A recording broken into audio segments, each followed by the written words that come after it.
Dar prosseguimento aos nossos estudos com o livro O Evangelho para a Vida Real, de Jerry Bridges, da editora Fiel. Nesse capítulo, que é o capítulo 11, nós vamos meditar sobre o dom de Deus. Nós temos visto até aqui que no capítulo anterior nós vimos que Paulo fez uma grande descoberta. E que descoberta foi essa? Paulo descobriu que toda a sua justiça, todo o seu zelo pela lei não era nada. Ele considerou como lixo mediante a justiça e o zelo de Cristo. Ele percebeu que o que nós devemos fazer é confiar em Cristo e não em nós mesmos. E foi até dito de que essa é uma das diferenças do Evangelho de Cristo para as outras religiões. Bom, desde o início, Paulo nos diz que essa justiça de Deus, pela qual nós somos justificados, ela vem por meio da fé em Jesus Cristo.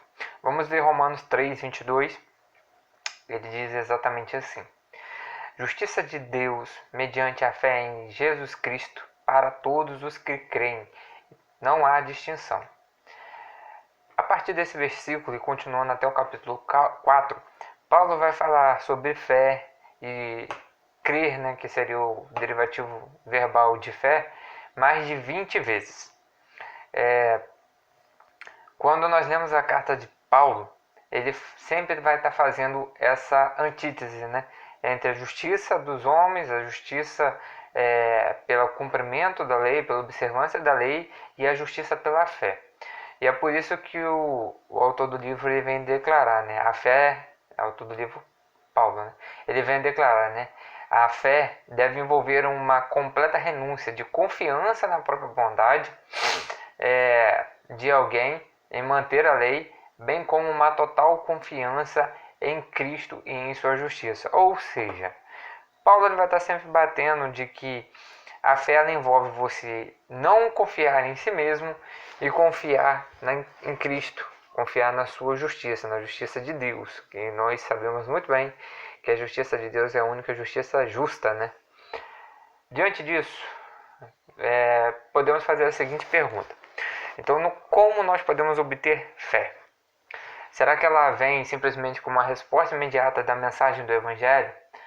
Ou será que é aqueles que nos compartilham o Evangelho precisam dominar uma arte de persuasão a fim de vender algo para a gente? Não. A resposta curta é que fé é um dom de Deus. E ela tem que ser. Por que ela tem que ser? Agora nós vamos entrar no segundo tópico dessa lição, que é a nossa escravidão espiritual. Nos escritos de Paulo, eles estão cheios de descrições sombrias a respeito da nossa condição espiritual, de nós nos tornarmos crentes. A gente vai ver anterior a alguns escritos, a gente vai ver em próprio Romanos, quando Paulo fala em Romanos 3, 10, de 12 a 18, ele fala o seguinte: não há nenhum justo, nenhum sequer. Não há ninguém que entenda, ninguém que busque a Deus. Todos se desviaram, tornaram-se juntamente inúteis. Não há ninguém que faça o bem, não há nenhum sequer. E aos olhos de Deus, tornaram-se inúteis. É inútil temer a Deus. Esse é o mundo. A sua atitude para com Deus vai desde indiferença até hostilidade. Mas o ponto de partida o mundo não busca Deus. Eles não veem a necessidade de Deus. Satanás ele cegou, como Paulo diz, o Deus desse século. Ele cegou o entendimento. Então, as pessoas não veem a necessidade de ter Deus. Por isso, como nós vimos em algumas lições passadas, de que para que nós tivéssemos o entendimento de tudo que foi feito na cruz, Deus nos deu o Espírito Santo, que é aquele que nos abre os olhos, que tira essa cegueira de nós e nos mostra aquilo que Cristo fez, aquilo que Deus fez na cruz.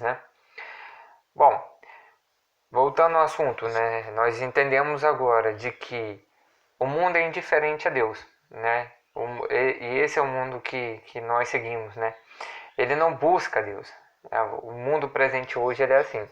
E em segundo lugar, Paulo diz que seguimos o príncipe do poder do ar, o espírito que agora está atuando nos que vivem na desobediência. E essa é uma referência a Satanás. Isso não significa que éramos tão maus quanto poderíamos ser, porque afinal de contas, como Paulo disse em outro lugar, isto não é de admirar, pois o próprio Satanás se disfarça como um anjo de luz. 2 Coríntios 11, 14. Significa que Satanás nos cegou, como eu disse, né? Ele nos mascarou, né? A gente não consegue ver a necessidade de Deus, né? Em Colossenses 1:13, Paulo escreveu que Deus nos resgatou do domínio das trevas e nos transportou para o reino do seu Filho amado. Antes de Deus nos libertar do domínio de Satanás, éramos seus cativos. Não podíamos ver a luz do Evangelho. Isso fala de uma incapacidade espiritual, não mental. Ou seja, nós estávamos cegos espiritualmente, incapazes de reconhecer a nossa necessidade por um Salvador e de ver nossos erros, nossos pecados, né? Em seguida, Paulo diz que estávamos satisfazendo a vontade da nossa natureza pecaminosa. Nós vimos em outras lições também, né, de que quando Adão e Eva caíram no Éden, e nós consequentemente ali passamos a viver no pecado, né? Nós já nascemos no pecado e esse pecado nos cega, esse pecado não nos deixa ver a necessidade de Cristo, a necessidade de ter Deus em nossas vidas. Mas também vimos que quando nós entregamos nossa vida a Cristo, esse pecado que nós temos, ele não é que nós deixamos de pecar, mas é que nós não temos mais prazer. Então nós passamos a perceber que aquilo que fazemos é algo que ofende diretamente ao nosso Criador. Bom, em Romanos 8, de 7 a 8, Paulo diz o seguinte, né? A mentalidade da carne é inimiga de Deus, porque não se submete à lei de Deus, nem pode fazê-lo. Quem é dominado pela carne não pode agradar a Deus. Ou seja, aquele que vive, né, em seus pecados, aquele que vive a sua própria vontade, não pode agradar a Deus, porque como você pode agradar a Deus fazendo aquilo que é totalmente contrário, né, à sua palavra, aos seus desígnios, né? Observe as negações absolutas que Paulo usa. A nossa natureza não pode se submeter à lei de Deus. Ela não pode agradar a Deus. Em Romanos 6,17, Paulo nos descreve como tendo sido escravos do pecado, isto é, escravos de nossa natureza pecaminosa. Bom, o escravo tem vontade? Não, ele não tem vontade. Ele faz aquilo que o seu senhor manda, né? E nesse caso, nós é que somos os escravos, e nesse caso, o Senhor era Satanás, né? Era ele que direcionava nossas vidas, como nós vimos na Bíblia. Mas, graças a Cristo, nós fomos libertos da escravidão do pecado. É difícil para pessoas decentes e honestas aceitar o fato de que nós somos por natureza hostis a Deus, que não podemos agradá-lo. Isso é porque confundimos a nossa moralidade em geral, somada a uma dose de frequência dominical à igreja, com a obediência da lei de Deus. Então, resumindo, o que vimos até aqui? Estávamos espiritualmente mortos, presos em uma cultura totalmente oposta a Deus, sob o domínio de Satanás e escravos totalmente da nossa natureza pecaminosa. E se não fosse a obra sobrenatural de Deus em nossas vidas, nós éramos de fazer qualquer coisa a respeito de nossa condição. Ou seja, graças a Cristo e a Deus que nós agora somos livres e nós enxergamos, né, que éramos escravos do pecado, que nós nascemos do pecado e que nós éramos condenados ao inferno.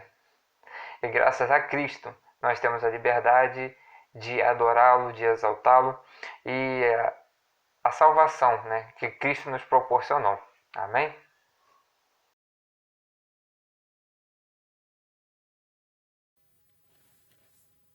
Irmãos, graça e paz. Vamos dar continuidade aqui à nossa lição deste domingo, onde, como já se foi dito, né, o dom de Deus, né, e o tópico que eu vou estar falando fala sobre vivos com Deus. Então, a lição nos fala que Deus fez possível isso, né? A gente se tornar vivo com Cristo, né? Através do sacrifício que Ele nos concedeu, né? Através de Jesus Cristo. A gente vai dar uma caminhada aqui pelo boletim, a gente vai ver o que o autor nos sugeriu, os textos que ele nos confirma isso, né? Que nós, pela nossa vontade, pelo nosso esforço, a gente não teria condições alguma de nos tornar justo diante de Deus, mas foi através de Jesus Cristo, né, que Ele nos tornou justo, né? Ele se fez justiça, Jesus Cristo se fez justiça por nós, né? Então nós vamos caminhar aqui um pouquinho, né? Diz assim, né, no boletim, né? O apóstolo Paulo gosta de pintar um quadro absolutamente sombrio de nossa condição e, em seguida, dizer: mas aqui está a solução de Deus. Então, diz assim, né? Ele fez isso em Romanos 3, 20 e 21, e Tito 3, de 3 a 7, assim como também em Efésios 2, de 1 a 5. Então nós vamos primeiro conferir Romanos 3, 20 e 21, o que fala sobre isso, né? Essa lição, esse texto fala a respeito da lei, né? Sobre o cumprimento da lei, né? Diz assim, né? Portanto, ninguém será declarado justo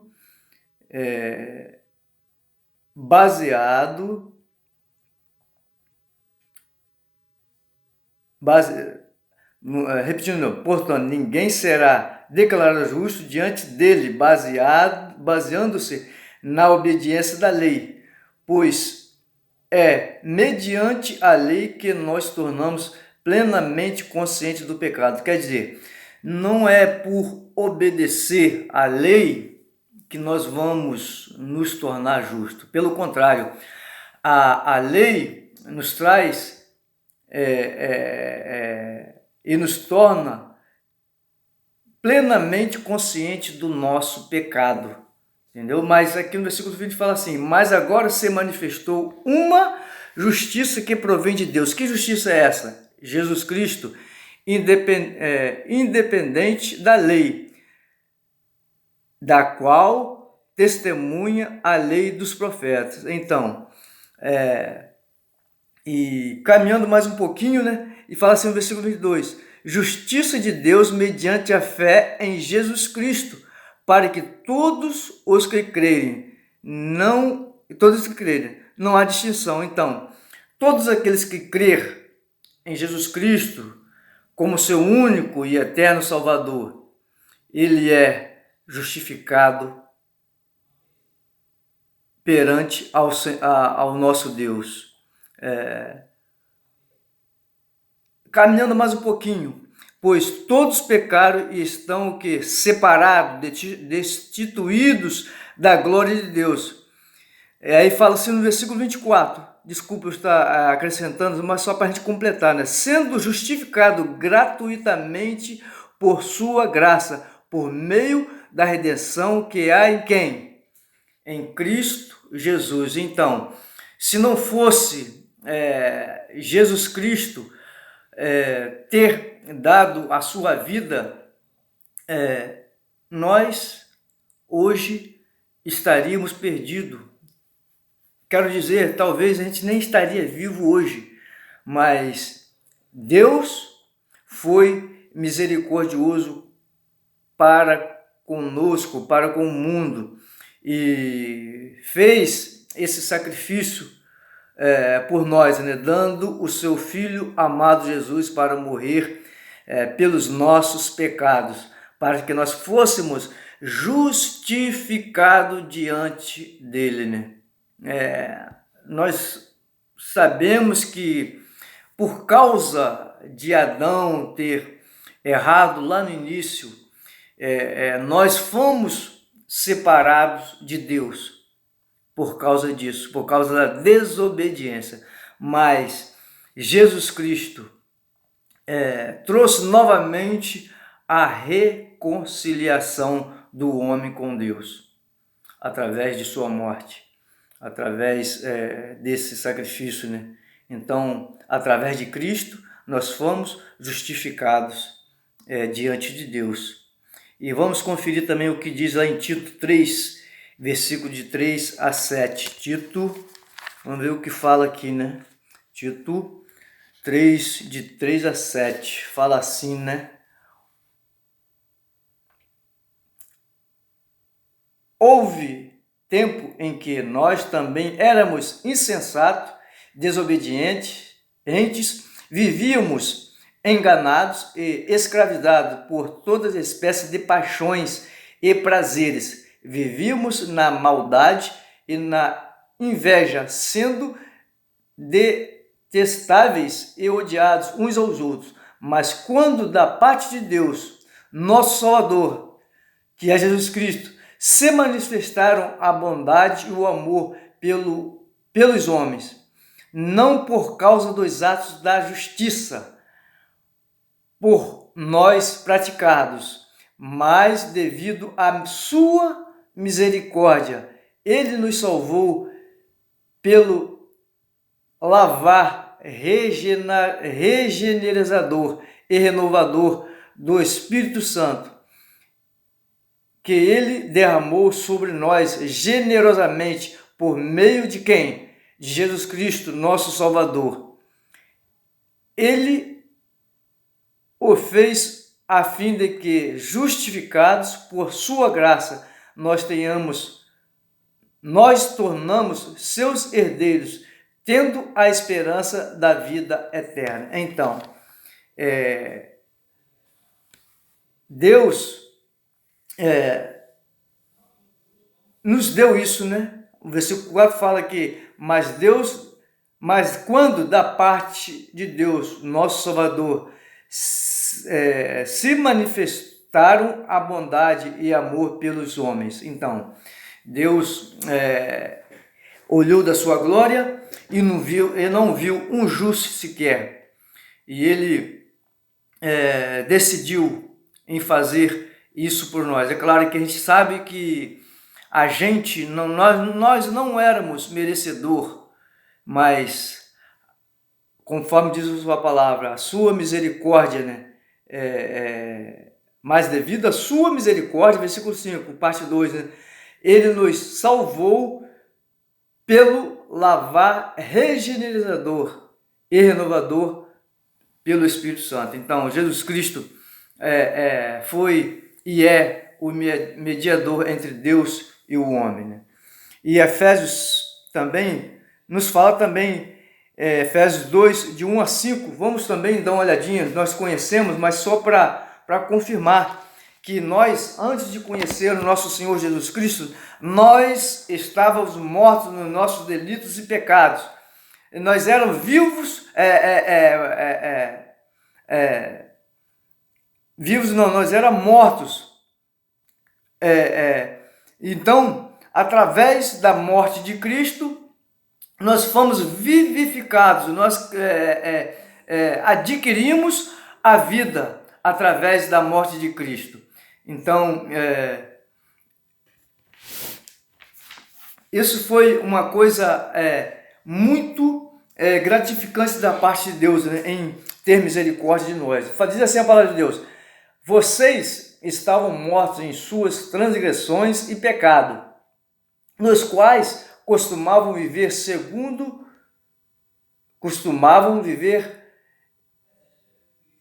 quando seguiam a presente ordem deste mundo e o príncipe do poder do ar, o espírito que agora está atuando nos que vivem na desobediência. Anteriormente, todos nós também vivíamos entre eles, satisfazendo que as vontades da nossa carne, seguindo os seus desejos e pensamentos. Como os outros, éramos, por natureza, merecedores da ira de Deus. Então, todavia, Deus que é rico em misericórdia, pelo seu grande amor, com que nos amou, deu-nos vida com Cristo, quando ainda estávamos mortos em transgressões. Pela graça, vocês são salvos.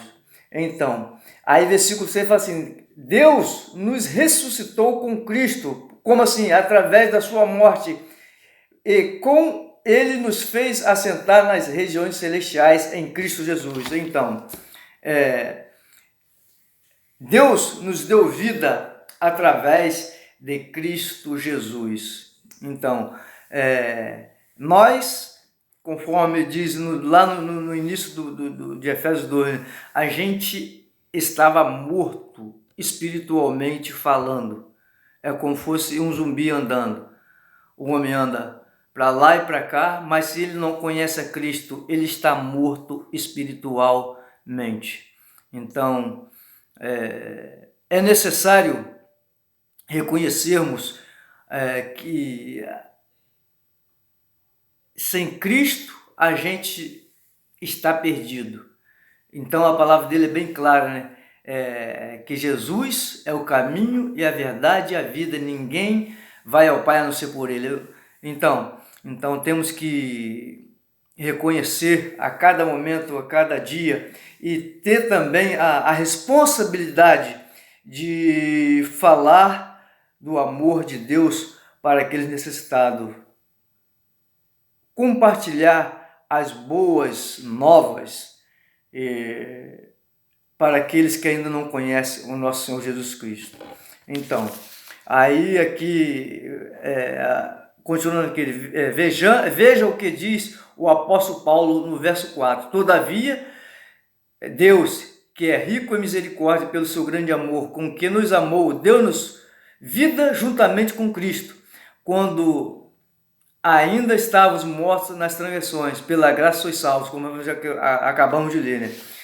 Vamos dar mais uma caminhada. Não poderíamos nos tornar espiritualmente vivos, não tínhamos condições. Como que a gente pode fazer isso? Isso não é mérito nosso. Aí fala, da mesma forma que uma pessoa morta não poderia reviver por ela mesma. Aí, daqui dá o exemplo de Lázaro, né? Quando Lázaro estava morto no sepulcro, ele não podia decidir voltar à vida. Ele não podia nem mesmo responder ao chamado de Jesus para sair do sepulcro. A menos que, com esse chamado, Jesus lhe desse a vida, de acordo com João 11, de 1 a 44, como os irmãos já sabem, a história de Lázaro, né? Então vemos que a condição de Lázaro, enquanto estava morto no sepulcro, é um retrato de nossa condição espiritual. Podemos ouvir o chamado do evangélico uma centena de vezes, mas a menos que o chamado seja acompanhado pelo poder do Espírito Santo, que dá a vida, não poderemos responder ao chamado do Evangelho como Lázaro. Não poderíamos responder um chamado vocal de Jesus. O que acontece? Então, se o Espírito Santo de Deus não convenceu o homem, não tocar no seu profundo íntimo, no seu coração, na sua alma, então não adianta, conforme diz aqui, né? O chamado tem que ser acompanhado pelo Espírito Santo de Deus. Me vem à memória também que aquele versículo fala que não é nem por força, nem é por violência, mas é pelo que? O meu Espírito. Eu não sei aonde está o endereço, mas a palavra de Deus nos fala sobre isso. Não tem que ser por esforço, para a gente forçar a pessoa a vir conhecer Jesus, mas tem que ser pelo Espírito Santo de Deus. Então é só o Espírito Santo de Deus que convence o homem do pecado. Vamos lá, né? Tudo isso nos ensina que nós decidimos de fato confiar em Cristo. Mas a razão pela qual tornamos essa decisão é porque Deus havia, em primeiro lugar, nos tornado espiritualmente vivos. Isso faz parte do que? Das boas novas, aquilo que eu acabei de dizer há pouco tempo. Alguém, para nós conhecer a Jesus, alguém nos anunciou as boas novas. Aí, o Espírito Santo de Deus entrou em nosso coração e nos convenceu de que dos nossos pecados, dos nossos delitos, e aí nós podemos vir a reconhecer Jesus Cristo como nosso único e eterno Salvador. Então, é preciso que nós anunciamos as boas novas para aqueles que ainda não conhece a Jesus Cristo, para que haja, através da pregação das boas novas, é preciso que haja, para haver arrependimento, é preciso que as boas novas sejam pregadas. Deus vem a nós quando estamos espiritualmente mortos, quando nem sequer percebemos a nossa condição, e nos dá a capacidade espiritual de ver nossa situação e de ver em Cristo a solução. Deus não vem ao encontro de nossa necessidade apenas até a metade do caminho. Ele vem o caminho todo. Quando estamos mortos, quando estávamos mortos, Ele nos deu a vida em Cristo Jesus, através da morte de Cristo. E o primeiro ato dessa nova vida, é nós voltarmos em fé para Jesus. Então, Jesus Cristo fez esse ato de justiça, onde essa justiça gerou a nossa reconciliação diante do nosso Deus, né? Deus Todo-Poderoso, Deus que é digno de receber toda a honra, toda a glória e todo o louvor. Quero passar a palavra para o nosso irmão Luiz, que vai trazer agora o capítulo 3, o novo nascimento. Que o Senhor Deus nos abençoe. Luiz está com a palavra.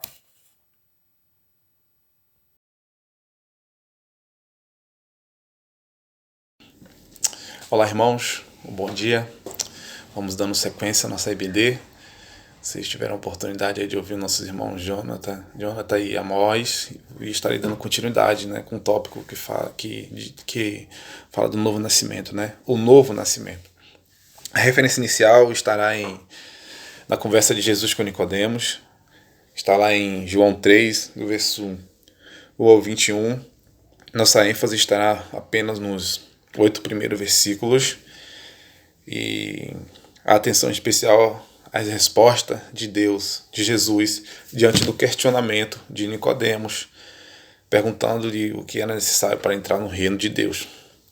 Jesus responde sabiamente: ninguém pode ver o reino se não nascer de novo.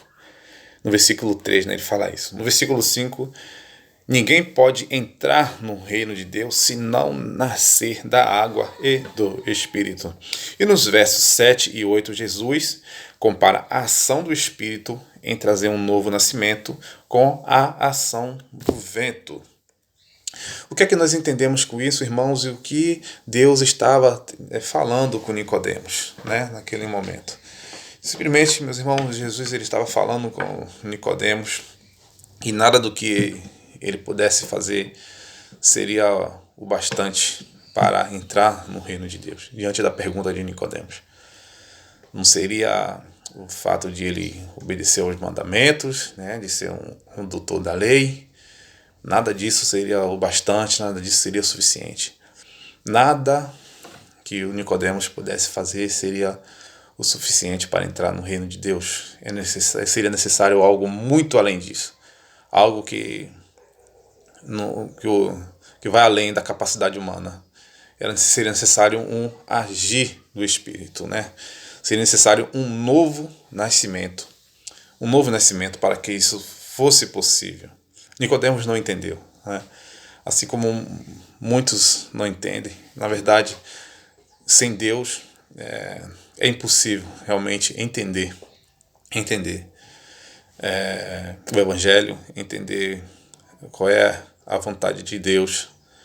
É impossível o homem olhar por conta própria, né, para si mesmo e o definir como um miserável pecador, né, e reconhecer qual é o seu estado, como está falando lá em Efésios, né, que vai ser uma referência nossa também, lá em Efésios 2, do ao 5, como o homem estava, qual era o estado do homem, como nós éramos, né, como nós éramos antes de conhecer a Deus.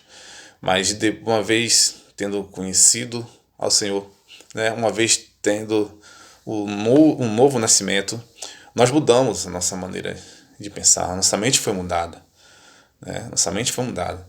E quando nossa mente foi mudada, né, a partir desse novo nascimento, a partir do momento que nós ouvimos e atendemos ao chamado, nós colocamos a nossa fé em prática, nós passamos a colocar a nossa fé em prática, porque nasceu, né, isso em nós, um novo nascimento que nós tivemos. E esse novo nascimento se torna um ponto de partida, né? E também temos mais uma referência, irmãos, mais uma referência falando disso, né, do ponto de partida. Temos uma nova referência em Atos 16:14, que vai dizer: uma das que ouviam era uma mulher temente a Deus, chamada Lídia, vendedora de tecido de púrpura, da cidade de Tiatira. O Senhor abriu seu coração para entender a mensagem de Paulo. Esse é um exemplo, né, de como Deus abre o caminho para entender a mensagem, né, para entender a palavra de Deus.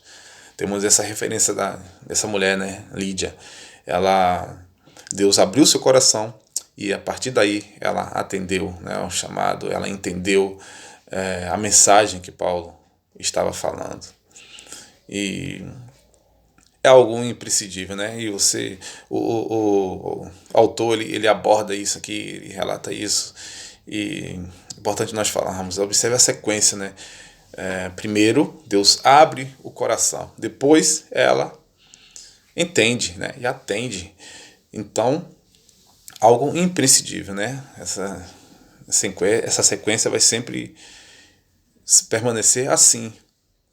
A partir do momento que Deus abre o nosso coração, é o momento em que nós vamos ver, vamos ter as nossas escamas, né, os nossos olhos retiradas, e nós vamos compreender o Evangelho. Nós vamos olhar para nós mesmos e vemos o quanto nós somos necessitados de Deus. Nós vamos entender o que nós somos incapazes de agradar a Deus. Nós seremos constrangidos pelo seu amor, porque nós veremos, né, entenderemos o que ele fez por nós, o seu grande amor, a ponto de dar sua vida para nos salvar, e teremos essa convicção de que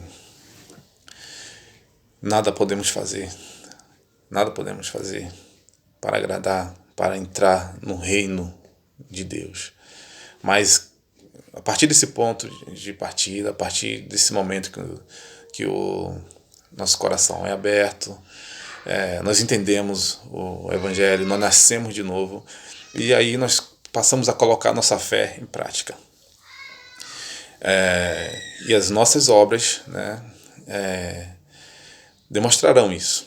Demonstrarão que nós somos de fato um novo homem, que nós tivemos um novo nascimento. As nossas obras demonstrarão isso.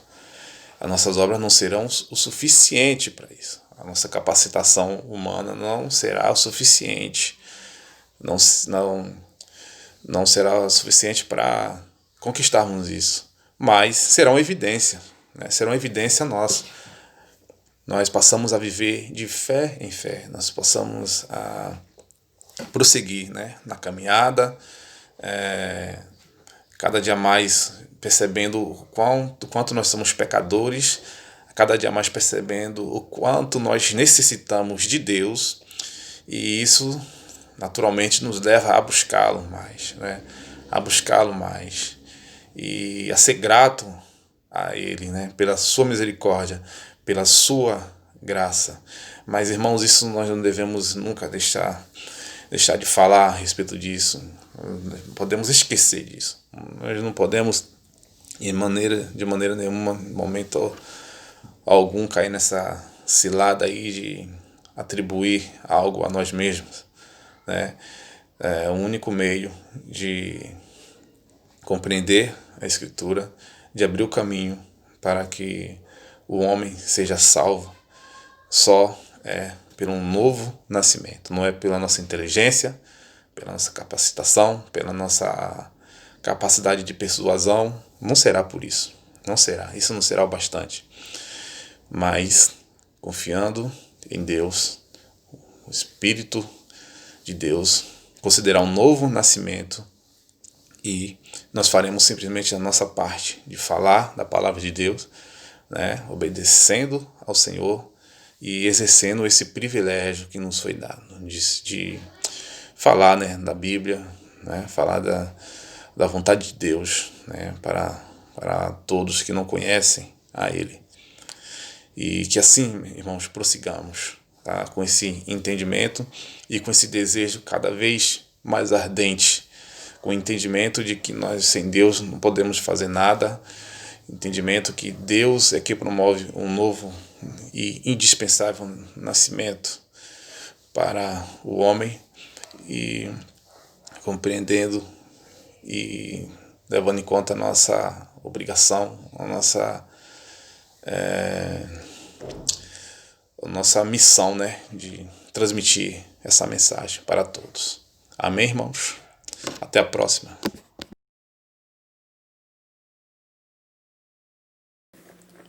Olá, irmãos, estamos dando sequência ao nosso estudo. Então nós estamos com a lição 11, o dom de Deus. O meu tópico ficou com um novo pensamento, e em breve a gente vai partir para um novo tópico também, que fala sobre um incentivo à oração, e depois nós vamos fazer as devidas conclusões. Bom, sabemos que aquilo que vem sendo dito sobre a obra do Espírito Santo ser necessária para produzir a fé é contrário a muitos entendimentos atuais. Nós estamos habituados a achar que a fé tem a ver com aquilo que a gente faz, né? Tudo aquilo que a gente faz, tudo aquilo que a gente compreende intelectualmente, mas não é dessa forma. O Evangelho apresenta de uma forma totalmente diferente. Nós podemos até argumentar, conforme lá em Romanos 10:17, que diz assim: a fé vem pelo ouvir a mensagem, e a mensagem é ouvida mediante a palavra de Cristo. E por isso muita gente pode distorcer falando que é pelo meio do intelecto, que é pelo meio do ouvir a palavra, interpretar a palavra, conhecer a palavra, proclamar a palavra, e por isso a gente então adquire a fé e adquire então o mover do Espírito Santo. Mas nós também temos que ver o que está escrito lá em 1 Tessalonicenses, capítulo 1, versículo 5, que diz assim: porque o nosso Evangelho não chegou a vocês somente em palavra, mas também em poder, no Espírito Santo e em plena convicção. Vocês sabem como procedemos entre vocês em seu favor. Então, o resultado é o seguinte: por mais que seja por meio intelectual, ouvir a palavra, conhecer a palavra, proclamar a palavra por si só, ela não vai fazer efeito se não for ação, se não for o mover do Espírito Santo em nossas vidas. Então nós precisamos estar atentos ao que diz então lá, mais uma vez, porque o nosso Evangelho não chegou a vocês somente em palavra, mas também em poder, no Espírito Santo e em plena convicção. Então, não é somente pelo intelecto, é mover, é agir, é Deus que age em nossas vidas para que a gente tenha esse entendimento da palavra. Claro, uma vez que eu conheço a palavra, uma vez que eu me rendo a Cristo Jesus, eu vou querer proclamar, porque é um chamado universal àquele que se converte a Cristo. Proclamar o Evangelho. Mas esse mover não vem de mim mesmo, não é ação minha. Mais uma vez, no decorrer de todos esses estudos, nós temos a ação e o mover de Deus em nossas vidas. Nós podemos ver a sequência disso tudo lá em 1 Tessalonicenses, capítulo 1, versículo 9. Paulo continua dizendo sobre eles: pois eles mesmos relatam que de maneira vocês não receberiam, e como se voltasse para Deus, deixando os ídolos a fim de servir a Deus vivo e verdadeiro. Ou seja, uma vez que nós temos a parte de conhecimento da palavra, nós temos o mover do Espírito Santo agindo em nossas vidas, nós então, uma vez convertidos, vamos de fato proclamar, mas não por meios intelectos, mas como o mover do Espírito Santo que nos convence a servir a Deus, que nos convence a deixar os ídolos e servir ao Deus vivo e verdadeiro. Pelo intelecto, muita gente prefere fazer sua própria vontade, mas pelo mover do Espírito Santo nós honramos ao Deus vivo e proclamamos o seu Evangelho, as suas boas novas. Então o autor sugere algumas questões aqui que a gente pode ler. O que vemos é que os próprios tessalonicenses creram, eles exerceram a fé. Portanto, Deus não crê por nós, mas por meio do seu Espírito gera vida espiritual em nós, para que possamos crer. Então, nós poderíamos argumentar, já que Deus sabe de todas as coisas, já que Deus pode todas as coisas, então, por que Ele não faz todas as coisas logo e porque todos não são logo salvos? Porque Ele permite que nós participamos da sua obra. Mas como nós não temos condições alguma por nossa vontade de fazer isso, Ele, por intermédio do Espírito Santo, capacita-nos para que nós sejamos capazes também de servi-lo, de honrá-lo, de proclamar o seu Evangelho. São novos pensamentos, são novas ideias. Eu esperava algo e agora eu faço esse algo. São novas ideias. Eu falava mal de Cristo, nós temos a história de Paulo, perseguidor da igreja, e hoje ele serve a igreja. Nós estudamos isso na lição passada. Mais uma observação do autor. Ela é a nossa contribuição. A fé é um dom de Deus. Faz parte de todo o pacote de salvação que Ele nos dá por meio da obra de Cristo, por nós e da obra do Espírito Santo em nós. Então a fé, mais uma vez, não é intelecto. A fé é um dom de Deus, onde uma vez convertido eu recebo esse pacote. Eu recebo a salvação, eu recebo a fé, eu recebo a graça de Deus. Eu participo da família do Senhor. Então é um dom de Deus, não é meu, não vem de mim, é de Deus. E aí ele continua: ela não é a nossa contribuição, por assim dizer, para o grande plano de salvação de Deus. Deus faz tudo. A fé é parte das insondáveis riquezas de Cristo. Então a fé não é somente um plano de salvação. A fé faz parte das insondáveis riquezas de Cristo, para que nós também tenhamos parte na sua riqueza, para que a gente de fato creia no Senhor Jesus como único e suficiente Salvador e tenhamos então a vida eterna junto ao Pai. Então nós temos uma mudança de pensamento. Não são por nossas ações, não são por nossas obras, não é aquilo que eu faço que gera um mover do Espírito Santo em mim, não é aquilo que eu conheço que gera um conhecimento do Espírito Santo em mim. Não, é apenas um dom de Deus. Ele que habita em mim através do Espírito Santo, Ele que me capacita pelo Espírito Santo para que eu faça parte da sua obra maior, ser salvo e estar no seu grande reino.